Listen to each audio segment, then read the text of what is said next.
শ্রীমঙ্গল সবুজে ঘেরা, শান্ত আর নিরিবিলি, এটাই শ্রীমঙ্গল। বাংলাদেশের চায়ের রাজধানী। চারদিকে যত দূর চোখ যায় শুধু চা বাগান আর পাহাড়ের ঢাল। এখানকার বাতাসও যেন চায়ের ঘ্রাণে মিশে আছে।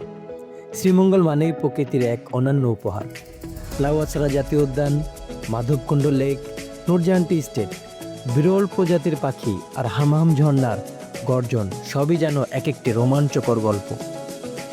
এখানে বাস করে মণিপুরী, খাসিয়া, ত্রিপুরা সহ নানান আদিবাসী গোষ্ঠী, যারা নিজেদের ঐতিহ্য আর সংস্কৃতিকে আজও ধরে রেখেছে। শ্রীমঙ্গল শুধু একটি জায়গা নয়, এটা একটি অনুভব, প্রকৃতির সঙ্গে বন্ধনের নাম। আপনি একবার এলেই বুঝবেন কেন একে বলা হয় বাংলার সবুজ স্বর্গ। শ্রীমঙ্গলের প্রথম দিন কোথায় কোথায় ঘুরবেন, কিভাবে ঘুরবেন, তা 2 পর্বে খুব সুন্দরভাবে আপনাদের জন্য সাজানো হয়েছে।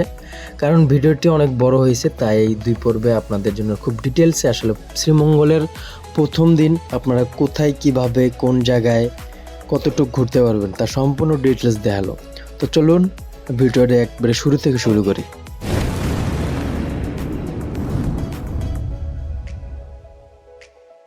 আমাদের গন্তব্য শুরু হয় ঢাকা এয়ারপোর্ট বাস স্ট্যান্ড থেকে। আমাদের বাস যথাক্রমে রাত 11টার দিকে রওনা দিবে। তো ওই দিন ছিল অনেক বৃষ্টি, তো বাস আসতে কিছুটা লেট করেছে, তবুও বাস 10 মিনিটের মধ্যে আগেই চলে আসছে। বাস যথাসময় চলে আসছে। আমরা এনা বাসে উঠেছিলাম, জনপ্রতি ভাড়া নিয়েছিল 570 টাকা করে, যেহেতু আমরা সহজ.com থেকে কাটছিলাম, তো ভাড়া জনপ্রতি পড়েছিল 610 টাকা করে। তো আল্লাহর নামে রওনা দিয়ে শুরু করলাম। ঠিক 11টা 10 মিনিটে আসলে বাস তার নির্ধারিত সময় অনুযায়ী ছাড়ছে। 1 থেকে 1.5 ঘন্টা পর বাস যাত্রা বিরতি নেয় 20 মিনিটের জন্য। মানে খাবার অবশ্যই তুলনামূলক অন্যান্য জায়গার থেকে বেশি, তো আপনারা সব কিছু দামাদামি করে এইসব জায়গায় উঠবেন। তো এভাবেই আমাদের রাত কেটে যায়। রাত ভোর পৌঁছাতে আসলে আমাদের প্রায় ভোর হয়ে যাবে। আসসালামু আলাইকুম, চায়ের রাজ্য শ্রীমঙ্গলে আপনাদের স্বাগতম। এখন বাজে ভোর 5টা। এনা বাসে নামাই দিল আমাদের। তো এখন আমরা হোটেল দেখব, বাট এখন না, আমরা একটু এলাকাটা একটু ঘুরি, এক্সপ্লোর করি। তো বন্ধু বিরাজ, আমরা চলে আসলাম শ্রীমঙ্গল। আগে বন্ধু চলে আসলাম শ্রীমঙ্গল। আজকে তোমার কি শীত করতেছে নাকি? প্রচুর শীত করতেছে। চলে আসছি আমরা চায়ের রাজ্য শ্রীমঙ্গল অবশেষে। তো আমরা এখন একটু ঘোরাঘুরি করব।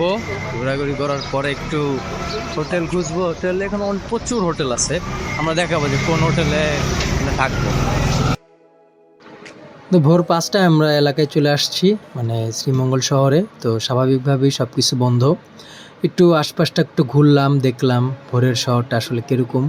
একদম নিরিবিলি, কোনো কিছু এখন ওপেন হয় নাই যদিও। আসসালামু আলাইকুম, রেডি হয়ে বের হয়ে গেলাম। আমরা হোটেল নিলাম হলো, হোটেলটা দেখাই।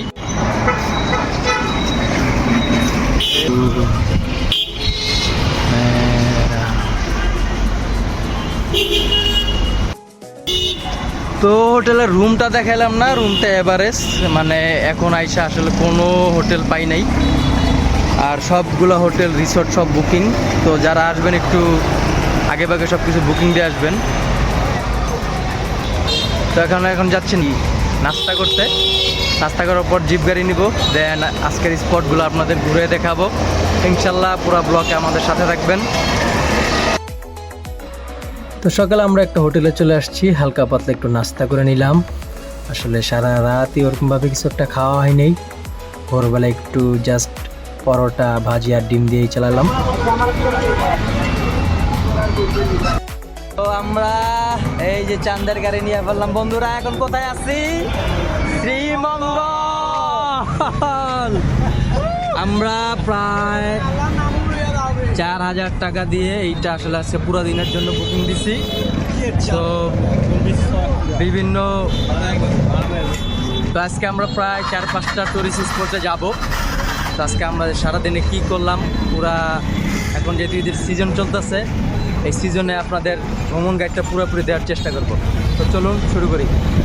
আল্লাহ নামে শুরু করি ইনশাআল্লাহ। আলহামদুলিল্লাহ। ওরা কি কেমন লাগতেছে বলো? অস্থির। আমরা চাঁদের গাড়ি নিয়ে বলছি আল্লাহর নামে রওনা দিয়ে করলাম।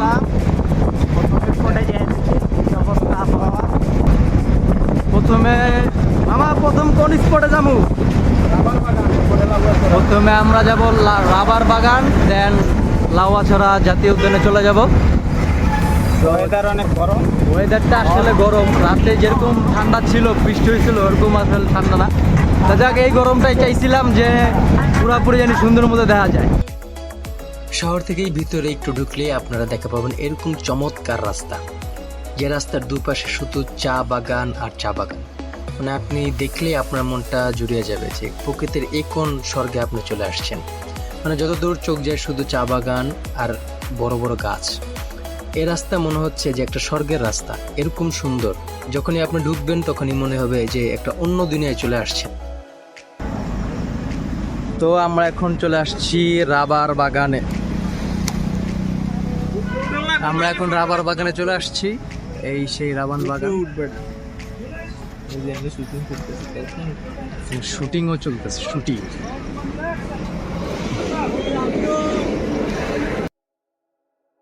রাবার বাগানটা হলো মানে শ্রীমঙ্গল যে শহর, ওখান থেকে খুবই কাছে, মাত্র মনে হয় 10 মিনিটের মতো লাগে আসতে। তো আমাদের প্রথম স্পট হলো রাবার বাগান এটা। মানে তারপরে যাব লাউয়াছড়া জাতীয় উদ্যান। তা একটু দেখাই আপনাদের রাবার বাগানটা আসলে কীরকম। শ্রীমঙ্গল বাংলাদেশের এক সবুজ স্বপ্নের নাম। চা বাগানের পাশাপাশি এখানকার রাবার বাগানও এক অসাধারণ প্রাকৃতিক ও অর্থনৈতিক সম্পদ। টিলাভূমিতে সারি সারি রাবার গাছ যেন প্রকৃতির ক্যানভাসে আঁকা শিল্প। এখানকার হেভে ব্রেসলিস গাছ থেকে সংগ্রহ করা হয় ল্যাটেক্স, যা পরিশোধিত হয়ে রূপ নেয় টায়ার, গ্লাভস ও নানা রকম রাবার পণ্য। শুধু প্রকৃতি নয়, এই রাবার বাগান কর্মসংস্থান দিচ্ছে স্থানীয় শত শত মানুষকে। এদিকে সবুজের প্রশান্তি, অন্যদিকে দেশের অর্থনীতিতে অবদান।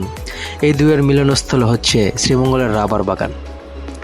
যারা একবার এই বাগানে এসেছেন তারা জানেন, এখানে শুধু গাছ নয়, আছে এক নিঃশব্দ সৌন্দর্য, এক অনাবিল প্রশান্তি। শ্রীমঙ্গল, তুমি একটি স্থান নও, তুমি আমাদের গর্ব।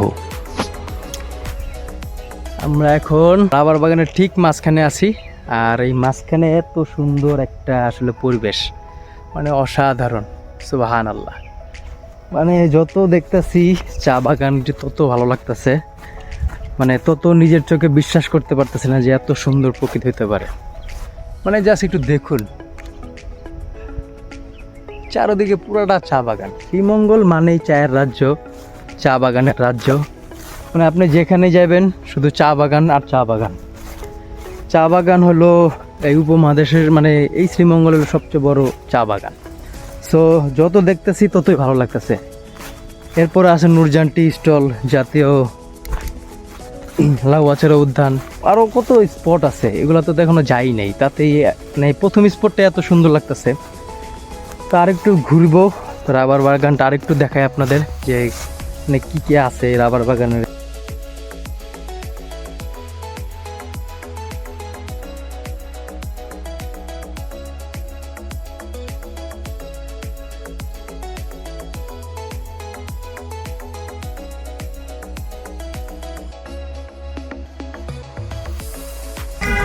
আমরা এখন রাবার বাগান ঘোরা শেষ, সেখানে আসলে দেখার কিছু নাই এরকম। এখন যাব লাউয়াছড়া জাতীয় উদ্যান, ওইটা আসলে একটা ভালো একটা সুন্দর স্পট। এখন যাচ্ছি লাউয়াছড়া জাতীয় উদ্যানে। রাবার বাগান দেখা শেষ, তো আশেপাশের ভিউটা একটু দেখুন গাইজ, কতটা সুন্দর, মাশাআল্লাহ, মানে বিউটিফুল।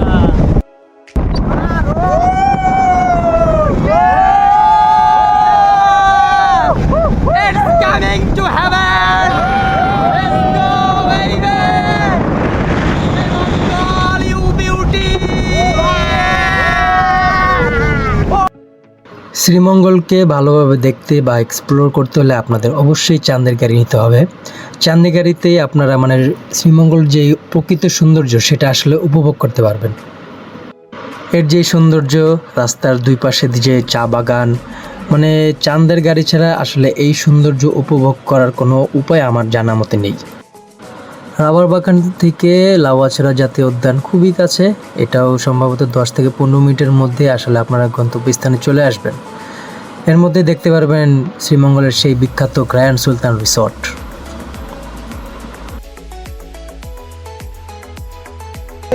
তো এখন লাউয়াছড়া জাতীয় উদ্যানে আসলাম, রোড লাউয়াছড়া রোড।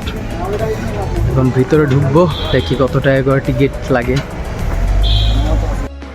লাউয়াছড়া জাতীয় উদ্যানের প্রবেশ মূল্য প্রতিজন 115 টাকা করে। তো আমরা যেহেতু 6 জনের টিকিট কেটে ফেললাম। তো এখন ঢুকে দেখি যে আসলে এখানে কি কি আছে। ঢুকতেই মনোরম পরিবেশ, চারদিকে শুধু গাছ আর গাছ, উদ্যান যেহেতু গাছপালায় ভরপুর। তো আমরা এখন লাউয়াছড়া জাতীয় উদ্যানে আছি। এই জায়গাটা আসলে খুবই ভালো লাগে, উদ্যান তো মানে আজকে যে গরমে এই জায়গার পরিবেশটা আসলে খুবই সুন্দর লাগতেছে। এই যে পুরাটা ট্রেনের লাইনটা এই জায়গায় না? হ্যাঁ, এই সামনে এলো তো ট্রেনের লাইন। এখানে বিশ্ববিখ্যাত 2টা ছবি করছে। আমরা ওখানে যাবো আস্তে আস্তে। পরে একটা ইংলিশ ছবি। খাসিয়াপল্লী না কি একটা গ্রাম আছে, ওখানে যাওয়ার চেষ্টা করব, যতটুকু পারি আপনাদের দেখাবো ইনশাআল্লাহ। আমরা লাউয়াছড়া জাতীয় উদ্যানে আসছি। সবুজে নীরব রাজ্য, জীববৈচিত্র্যের এক বিস্ময়, এটাই লাউয়াছড়া জাতীয় উদ্যান। শ্রীমঙ্গলের প্রাণ এই বনের প্রতিটি গাছ, প্রতিটি পাতায় যেন লুকিয়ে আছে জীবনের গল্প।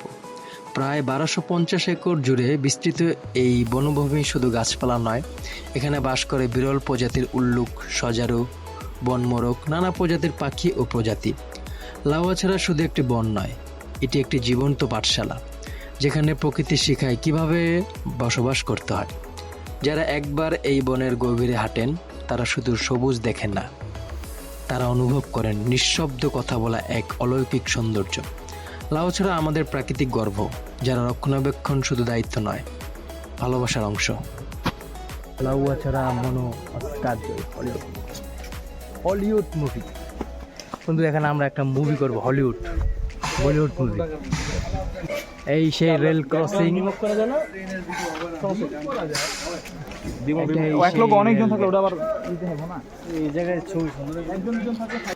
লাউয়াছড়া জাতীয় উদ্যানের যে রেল লাইনটি আছে সেখানে 2টি চমৎকার মুভি করা হয়। একটি হলো around the world in 80 days. এর শুটিং হয় 1955 সালে, মানে সেই ব্রিটিশ আমলের সেই বিখ্যাত একটি মুভি।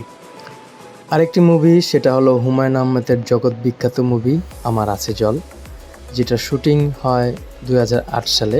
2টি মুভি অনেক পপুলার, অনেক ভালো। তো এই 2টি মুভি এইখানে শুটিং করা হয়েছে। তো এইটা হলো সেই লাউয়াছড়ার বিখ্যাত রেল লাইন, যেখানে 2টো মুভি করা হয়েছে। তো এখন এই রেল লাইনটার একটু কাজ চলতেছে, ওই যে পিছিয়ে কাজ চলতেছে। এখানে অনেকে আসছে, ছবি টবি তুলতেছে। আমরা এখানে আসলাম, আসলে এখানে পরিবেশটা আসলে খুবই ভালো লাগতেছে। বন্ধু, এই জায়গাটা কেমন লাগতেছে? খুবই ভালো, গরমের ভিতরে একটু শান্তি। হ্যাঁ, আসলে আজকে যেই পরিমাণে গরম, দেখুন ঘামতাছি, আর কিন্তু জঙ্গলের ভিতরে বাতাস নাই, ভালো লাগতেছে।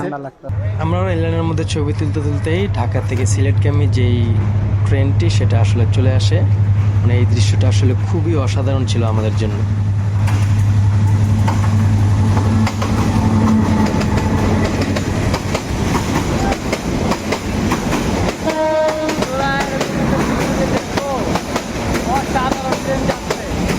লাউয়াছড়ার এই প্রথম মনে আমি দেখতে পারলাম এর ভিতরে।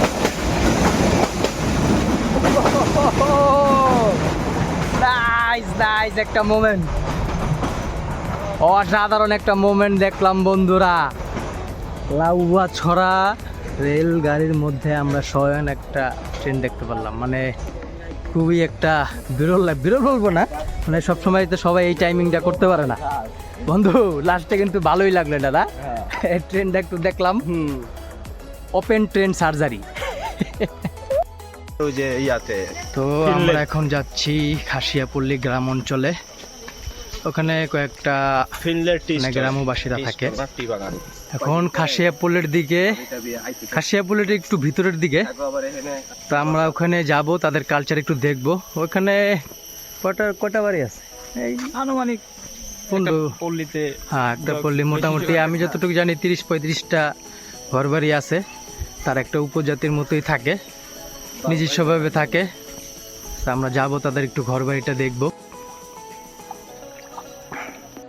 এখানে ছোট একটা ঝিরি প্রবাত আছে, মানে সুন্দর ঠান্ডা। পানি, অনেক ঠান্ডা। এখানে সুন্দর মতো হাত মুখ ধুতে পারবেন।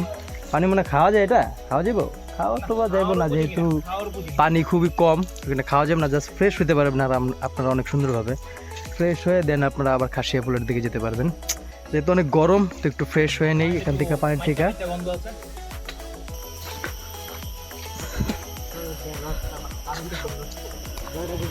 শ্রীমঙ্গলের সবুজ পাহাড়ের কোলে বাস করে এক শান্তিপূর্ণ জনগোষ্ঠী খাসিয়া।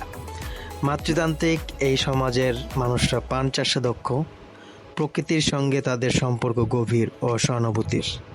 বাঁশ কাঠের উঁচুর ঘর, গির্জায় প্রার্থনা আর শিশুদের সরল হাসিতে ভরে থাকে খাসিয়া পল্লী। এখানে শুধু মানুষ নয়, বাচ্চা সংস্কৃতি, ভালোবাসা আর সবুজে মরানো এক নির্জন সৌন্দর্য। খাসিয়া পল্লী প্রকৃতি ও মানুষের চিরন্তন সহাবস্থানের এক অনন্য উদাহরণ।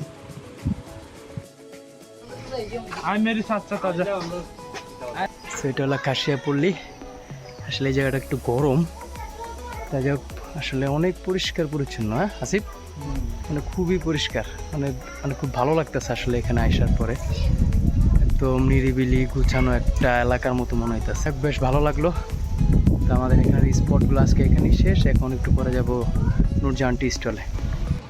এই খাসিয়া পল্লীর মাধ্যমেই আজকে প্রথম দিনের প্রথম পর্ব এখানে শেষ করলাম। বাকি ভিডিও বা বাকি স্পটগুলো পরবর্তী ভিডিওতে দিব আপনাদের, কারণ ভিডিও যেহেতু অনেক বড় হয়ে গেছে, সো 2টি পর্বের দ্বারা এই ভিডিওগুলো করা হয়েছে। তো সবাই ভালো থাকবেন, সুস্থ থাকবেন, আর পরবর্তী ভিডিও দেখার জন্য আমন্ত্রণ রইল। আল্লাহ হাফেজ।